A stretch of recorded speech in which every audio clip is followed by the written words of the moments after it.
വീടിന്റെ ടെറസിൽ ഇരുന്നുള്ള മദ്യപാനത്തിനിടെ സുഹൃത്തിനെ യുവാവ് ഫ്രൈയിങ് പാൻ ഉപയോഗിച്ച് അടിച്ചു കൊലപ്പെടുത്തി. കൊച്ചി പച്ചാളത്താണ് സംഭവം. പച്ചാളം സ്വദേശി അൽജൂഡാണ് മരിച്ചത്. സുഹൃത്ത് സിനോജിനെ പോലീസ് കസ്റ്റഡിയിലെടുത്തു. സിനോജിന്റെ വീടിന്റെ ടെറസിൽ വെച്ചാണ് സംഭവം. വീട് വാടകയ്ക്ക് നൽകിയിരിക്കുകയാണെങ്കിലും സിനോജും സുഹൃത്തുക്കളും ഇടയ്ക്കിടെ ഈ വീടിന് മുകളിലെത്തി മദ്യപിക്കാറുണ്ടായിരുന്നു. പതിവ് പോലെ സിനോജും അൽജൂഡും മദ്യപിച്ചിരിക്കെ തർക്കമുണ്ടായി. തുടർന്നാണ് ഫ്രൈയിങ് പാൻ ഉപയോഗിച്ച് സിനോജ് അൽജൂഡിന്റെ തലയ്ക്കടിച്ചതും കൊലപ്പെടുത്തിയതും. അടുത്ത് താമസിക്കുന്ന അന്യസംസ്ഥാന തൊഴിലാളികളാണ് സംഭവം പുറത്തറിയിച്ചത്. പോലീസെത്തി സിനോജിനെ കസ്റ്റഡിയിലെടുത്തു. മലയാളം ടെലിവിഷൻ, കൊച്ചി. ഓരോ ദിവസവും തിരഞ്ഞെടുക്കുന്ന ഒരു ഭാഗ്യശാലിക്ക് ഒരു ഡയമണ്ട് റിംഗ് സമ്മാനം. കൂടാതെ ഓരോ പർച്ചേസിനോടൊപ്പവും ഒരു സർപ്രൈസ് സമ്മാനവും.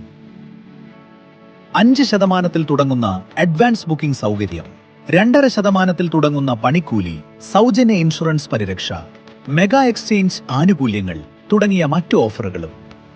വേഗമാകട്ടെ, ഈ ഓഫറുകൾ മെയ് 31 വരെ മാത്രം.